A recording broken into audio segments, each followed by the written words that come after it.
Hello everyone and welcome back to the channel. For today's video, I am going to teach you on how you can turn on spell check in Microsoft Outlook.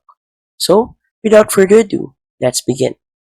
First, open your Outlook app and then go to the top right corner and click on this gear icon to open the settings.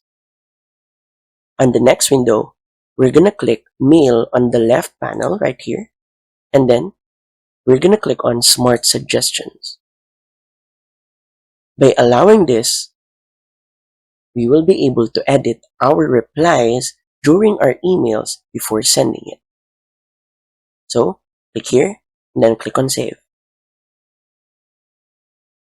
And as simple as that, once we do a new email, for example,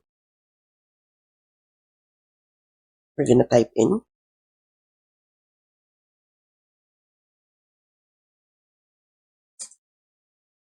as you can see, it is now auto-correcting and it will check all your spellings.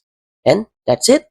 So, if you find this video helpful, please don't forget to click like, share, and subscribe to the channel for more helpful video tutorials. See you in the next video. Bye!